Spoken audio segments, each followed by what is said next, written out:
Hallo meine Lieben, heute habe ich ein kleines Puzzle für euch. Ich hatte euch ja schon mal gezeigt, einerseits mit dem Cricut Maker und der Cameo, wie ihr selber ein Puzzle schneiden könnt. Heute haben wir das Puzzle schon vorbereitet, weil ich werde da mit Sublimation was draufdrucken und wie das funktioniert, das seht ihr gleich nach dem Intro.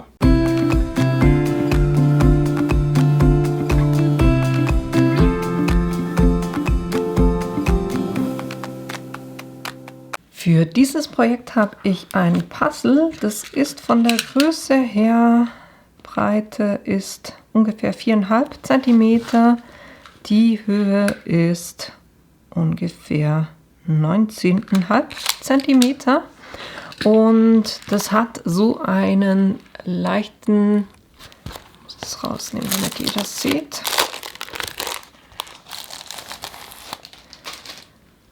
Das ist nicht nur glänzig, sondern es hat auch so einen kleinen Glittereffekt drin. Und es muss ein Puzzle sein, was für Sublimation geeignet ist. Alles andere wird nicht funktionieren für den Sublimationsdruck. Natürlich, dann habe ich ein Design ausgewählt und da hatte ich ein bisschen Schwierigkeiten. Ich hatte ein Rentier mit Merry Christmas gemacht. Ich mache das immer so, wenn ich etwas zum ersten Mal sublimiere, ein bestimmtes Produkt, dann teste ich das zuerst auf einem Stoff aus, der auch für Sublimation geeignet ist. Da habe ich einfach ein großes Stück gekauft und teste das da jeweils aus. Ich habe das gemacht und da habe ich gemerkt, das hat überhaupt nicht die Farbe, die ich haben will. Es ist alles quasi viel zu dunkel und es hat so ein bisschen einen Gelbstich drin.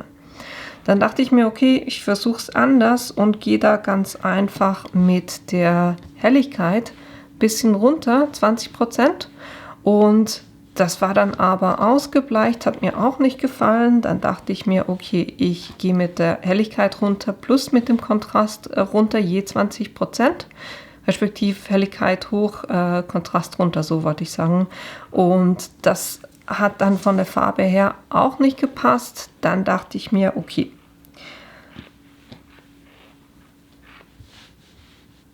ich versuche es, wenn ich es ein bisschen weniger mache. Das heißt, die Helligkeit nur 10% hoch und den Kontrast 10% runter.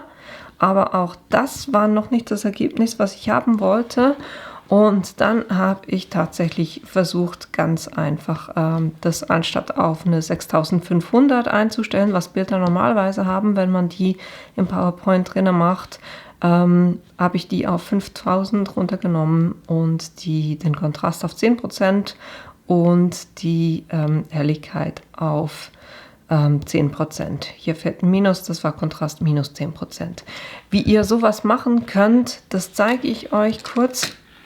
Ich muss es jeweils so austesten, weil ich habe für meinen Sublimationsprinter kein ICC-Profil. Von dem her geht es bei mir halt einfach jeweils darum, das ein bisschen zu testen. Ich zeige es euch jetzt als Bild auf dem iPad, aber das ist das, was ich im PowerPoint drin mache. Wenn ich das Bild markiere und hier oben auf Picture Format gehe, dann habe ich hier die Möglichkeit, eine Korrektur zu machen von der Helligkeit her. Und wenn ich da unten auf Picture Correction Options klicke, dann kommt auf der Seite dieses Menü. Und da kann ich eben zum Beispiel die Sharpness, Brightness, Contrast einstellen. Eben da habe ich auf Brightness auf plus 10% und den Kontrast tatsächlich auch auf plus 10%, nicht auf minus. Sorry dafür. Und eben hier unten bei der Farbe des Bildes habe ich die Temperatur von 6500 auf 5000 korrigiert. Damit habe ich eigentlich, wenn ich das dann gepresst habe, das beste Resultat gekriegt. PowerPoint ist halt einfach das, was ich verwende für den Sublimationsdruck. Ich finde es am einfachsten, weil ich die Bilder eben jeweils noch beeinflussen kann und kriege dann immer so ein einheitliches Ergebnis, weil ich immer dasselbe Tool verwende.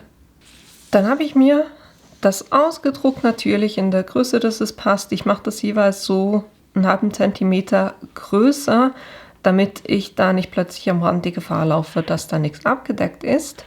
Und jetzt habe ich ganz einfach mein Teflon-Sheet, ein Backtrennpapier, was ich in der Hälfte gefaltet habe. Das heißt, ich gebe das Puzzle hier drauf.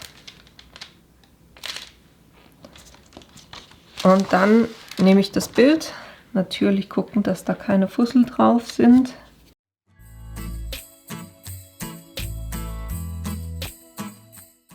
Ich rolle das jeweils kurz mit einem Fusselroller ab, einfach um sicher zu sein, dass da keine Fussel drauf sind. Und dann kann ich das Bild hier drauf geben, so dass das ganze Puzzle verdeckt ist. Ich wende das jetzt kurz, das geht ein bisschen einfacher. Dann kann ich das Puzzle hier besser drauf platzieren.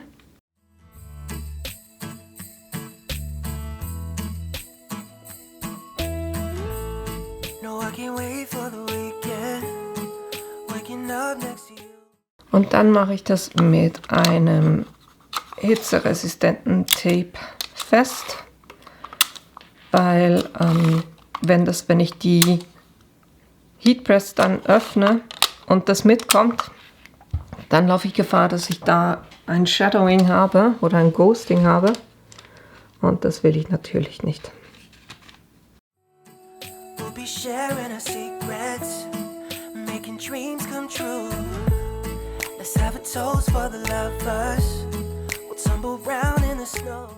Und ich habe eben das Backtrennpapier quasi gefaltet, damit ich es unten und oben habe. Könnt ihr natürlich auch zurechtschneiden. Und dann in 2 Stücken, aber ich würde immer gucken, dass ihr euer Gerät schützt, damit da dann keine Farbe übertragen wird. Und jetzt drehe ich das Ganze wieder um. Das heißt, das Sandwich ist jetzt so, dass das Puzzle mich jetzt angucken würde und das Sublimationspapier drauf ist. Deshalb, wenn ihr was ausdruckt, ganz vergessen zu sagen, müsst ihr natürlich gucken, dass ihr das spiegelt, ne? Die Heatpress habe ich schon mal vorgewärmt. Mal gucken, mein schlaues Büchlein, und da sind wir bei 180 Grad für 120 Sekunden. Und genauso presse ich das.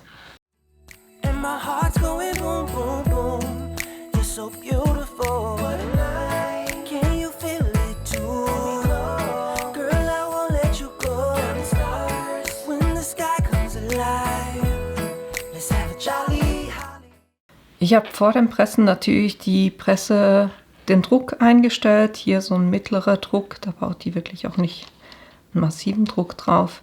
Und dann kann man mal gucken, wie das aussieht. Ich drehe es jetzt kurz um.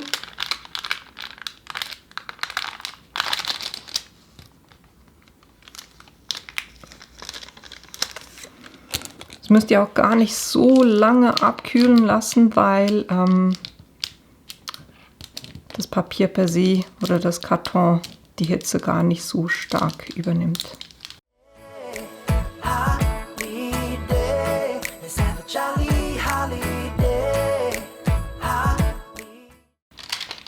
Und dann gucken wir uns das Ergebnis an.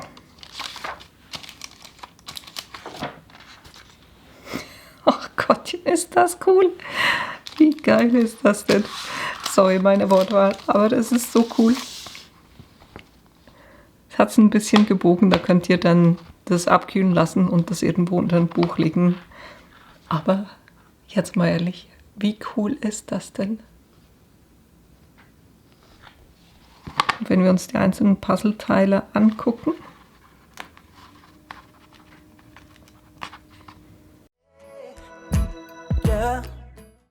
Wirklich schön bis an den Rand raus.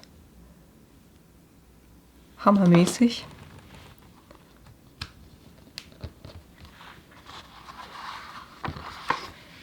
Ich finde das Hammer. Wirklich genau so von der Farbe her, wie ich es haben wollte, ne? Vorgepresst. Und das ist eben das Gute, wenn ihr das zuerst mal testet. Und sowas könnt ihr ja nicht nur mit so einem Motiv machen. Na, da könnt ihr zum Beispiel auch für die Oma ein Foto vom Enkel. Bei den Fotos müsst ihr einfach drauf gucken, Ich habe mal ein Video gemacht, wo ich euch gezeigt habe von den Druckereinstellungen eben mit dieser Brightness, dass ihr da wirklich drauf achtet. Die Tinte. Ich habe hier zuerst die Low Ink Einstellung genommen, die ich euch gezeigt hatte, und da wurde alles gelb-grün. Hat nicht funktioniert, und dann beim normalen und dann die Temperatur runternehmen. Brightness habe ich hier normal gelassen, kriegt man ein relativ gutes Bild. Also dass ihr das wirklich vorher testet mit eurem Drucker, wie dann das Ergebnis kommt, wenn ihr Fotos verwendet. Das Ganze funktioniert natürlich nicht nur mit Sublimationstinte, sondern ihr könnt solche Puzzles auch machen, wenn ihr die Infusible Ink von Cricut habt. Auch damit könnt ihr solche coole Puzzles machen. Aber das war das, was ich euch heute zeigen wollte, nämlich wie ihr ein Puzzle sublimieren könnt und das dann hier zum Beispiel in meinem Fall dann als Weihnachtskartenersatz, aber eben ihr könnt es auch als Geschenk mit Bildern, Fotos, was auch immer ihr da gerne drauf machen möchtet. Und das war es auch schon für heute. Ich hoffe, euch hat die Idee und das Video gefallen und dass ich euch in einem meiner nächsten Videos wiedersehe. Bis bald! Haven't seen you in so long, though we text every day, and still my feelings are so strong.